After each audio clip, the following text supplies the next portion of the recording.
आखिर क्या हुआ जब हनुमान जी की आधी शक्ति बाली के शरीर में समा गई। हनुमान जी और बाली का युद्ध जब शुरू होने से पहले ही खत्म हो गया। आप देख रहे हैं मिस्टीरियस हिंदू। तो चलिए अब करते हैं ज्ञान की बात।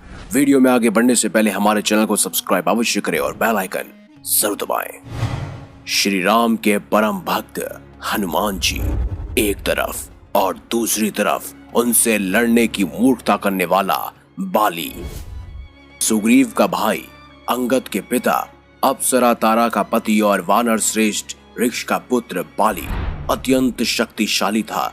उसने रावण जैसे योद्धा को हराया था। वो किष्किंधा का राजा था और देवराज इंद्र का धर्मपुत्र। लेकिन बाली आखिर इतना शक्तिशाली क्यों था? रामायण के अनुसार बाली को उसके धर्मपिता इंद्र से एक स्वर्ण हार प्राप्त हुआ था। इसी हार की शक्ति के कारण बाली लगभग अजेय था। जब कभी भी कोई भी प्रतिद्वंदी उसके सामने युद्ध लड़ने आता तो इस स्वर्ण हार की बदौलत उस लड़ने वाले योद्धा की आधी शक्ति बाली के शरीर में समा जाती थी, जिससे युद्ध शुरू होने से पहले ही बाली अत्यंत शक्तिशाली हो जाता और हर बार युद्ध जीत जाता। लेकिन दोस्तों, क्या आप जानते हैं एक समय ऐसा भी आया था जब बाली और पवन पुत्र हनुमान जी का आमना सामना हुआ था। अब सोचिए उस युद्ध में कौन जीता होगा। तो चलिए उसी घटना का वर्णन करते हैं। एक दिन राम भक्त हनुमान जी वन में तपस्या कर रहे थे। उस दौरान अपनी ताकत के नशे में चूर बाली लोगों को धमकाता हुआ वन में पहुंचा और चिल्ला रहा था, बार बार कोशिश कर रहा था और दुनिया को बताना चाहता था कि उससे कोई भी नहीं हरा सकता। उसके अंदर इतना घमंड आ चुका था कि जब जब वो सामने पथ पर पैर रखता और सामने कोई पेड़ होता तो वो उसे भी उखाड़ देता, क्योंकि वो अपना रास्ता नहीं बदलना चाहता था। वहीं पास में ही बैठे हनुमान जी श्री राम नाम का जाप कर तपस्या कर रहे थे। बाली के चिल्लाने से उनकी तपस्या में विघ्न उत्पन्न हो रहा था। उन्होंने बाली से कहा, हे वानर राज, आप अति बलशाली हैं, आपको कोई नहीं हरा सकता। लेकिन इस तरह चिल्ला चिल्ला कर आप क्या जताना चाहते हैं? ये सुनकर अचानक ही बाली भड़क गया। उसने हनुमान जी को चुनौती दे डाली। यहाँ तक कहा, हे वानर, तू जिसकी भक्ति करता है मैं उसे भी हरा सकता हूँ। अब हर कोई जानता है कि हनुमान जी बड़े ही विनम्र स्वभाव के थे। हनुमान जी के बारे में कोई कुछ भी कहता तो वो हंसते हंसते टाल देते। लेकिन जब बाली ने उनके प्रभु श्री राम के विरोध में बोला तो हनुमान जी को अत्यंत क्रोध आ गया।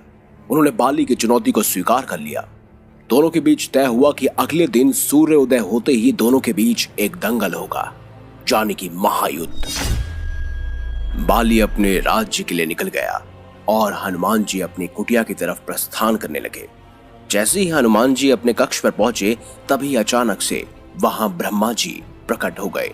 उन्होंने हनुमान जी को समझाने की कोशिश की कि वह बाली की चुनौती को स्वीकार ना करे, लेकिन हनुमान जी ने कहा कि उसने मेरे प्रभु श्री राम को चुनौती दी है। ऐसे में अब यदि मैं उस चुनौती को अस्वीकार कर दूंगा तो दुनिया क्या समझेगी, इसीलिए उसको सबक सिखाना जरूरी है।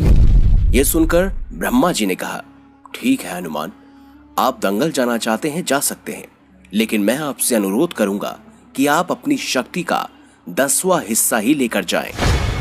बाकी की बची हुई शक्तियों को अपने आराध्य के चरण में समर्पित कर दीजिए। दंगल से लौटकर ये शक्ति आप फिर से हासिल कर लेना।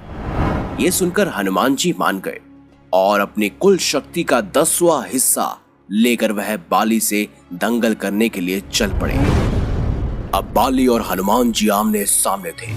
जैसे ही बाली ने उनके सामने अपना कदम रखा, ब्रह्मा जी के वरदान अनुसार और भगवान इंद्र द्वारा दिए गए स्वर्ण हार की बदौलत हनुमान जी की आधी शक्ति बाली के अंदर समाने लगी। यानी कि हनुमान जी अपनी शक्ति का 10वां हिस्सा लेके गए थे। उसकी आधी शक्ति यानी कि सिर्फ और सिर्फ 5% शक्ति ही बाली के शरीर में समाई और उसी समय बाली अपार शक्ति को महसूस करने लगा। अब उसके अंदर वो शक्ति समाती जा रही थी। उसे लगा जैसे ताकत का कोई समुद्र शरीर में हिलकोरे से मार रहा है। चंद पलों के बाद ही बाली को लगने लगा कि मानो उसके शरीर की सारी नसें फटने लगी है, रक्त बाहर निकलने ही वाला है। बाली को कुछ भी समझ नहीं आ रहा था कि आखिर ये उसके साथ क्या हो रहा है। तभी अचानक ही बाली के सामने ब्रह्मा जी प्रकट हुए। उन्होंने बाली से कहा, खुद को जिंदा रखना चाहते हो तो तुरंत ही हनुमान जी से कोसों दूर चले जाओ, अन्यथा तुम्हारा शरीर फट जाएगा और इस शक्ति के भार को सहन नहीं कर पाएगा। बाली को कुछ भी समझ नहीं आया, लेकिन वह ब्रह्मा जी को यूं प्रकट देखकर समझ गया कि जरूर कुछ गड़बड़ है। वो तुरंत ही वहां से भाग खड़ा हुआ। भागते भागते भी बाली को ऐसा महसूस हो रहा था जैसे न जाने कितने सूर्यों की शक्ति उसके शरीर में समा रही है। बहुत दूर जाने के बाद उसे अचानक से राहत मिली, शरीर में हल्कापन सा आने लगा। तब उसने अपने समक्ष ब्रह्मा जी को प्रकट पाया। तब ब्रह्मा जी ने कहा, तुम खुद को दुनिया में सबसे शक्तिशाली समझते हो हे मूर्ख बाली, लेकिन तुम्हारा शरीर हनुमान जी की शक्ति का एक तिनका भी नहीं सह सका। तुम्हें मैं बताना चाहता हूं, युद्ध से एक दिन पहले मैंने हनुमान जी से निवेदन किया था कि वो अपने शक्ति का सिर्फ और सिर्फ 10वां भाग ही लेकर जाएं, ताकि तुमसे लड़ते समय उन्हें अपनी शक्ति को व्यर्थ न करना पड़े। सोचो, वो सिर्फ 10वां भाग ही लेकर आए थे। यदि वो संपूर्ण भाग लेकर आते तो तुम्हारा क्या होता?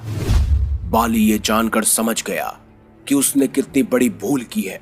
बाद में बाली हनुमान जी के समक्ष पहुंचा और दंडवत प्रणाम किया और बोला, अतः बल होते हुए भी हनुमान जी आप शांत रहते हैं और राम भजन गाते रहते हैं, और एक मैं मूर्ख जो अपने इस बल को अपना अहंकार बना बैठा और आपको युद्ध के लिए ललकार लिया। मुझे क्षमा कर दीजिए हनुमान जी। इस तरह बाली और हनुमान जी का युद्ध तो टल गया, क्योंकि बाली हनुमान जी के 10वें हिस्से या यूं कह लीजिए 1% शक्ति का भी प्रतिद्वंदी नहीं था। तो इस खास वाक्य से आप ये पता लगा सकते हैं कि जब स्वयं हनुमान जी अपनी ताकत का सिर्फ और सिर्फ 10वां भाग लेकर ही बाली के समक्ष पहुंचे और बाली टिक नहीं पाया, तो सोचिए रावण का क्या होता, जो कि स्वयं बाली से हारा था। आपकी क्या मानना है, आपकी क्या राय है, कमेंट बॉक्स में हमें जरूर बताएं। वीडियो अगर आपको अच्छी लगी है तो लाइक करें, हमारे चैनल को सब्सक्राइब करें और ज्यादा से ज्यादा शेयर भी करें। मिलेंगे अगली बार एक नई खास वीडियो के साथ। तब तक के लिए देखते रहिए संपूर्ण ज्ञान का केंद्र बिंदु, मिस्टीरियस हिंदू।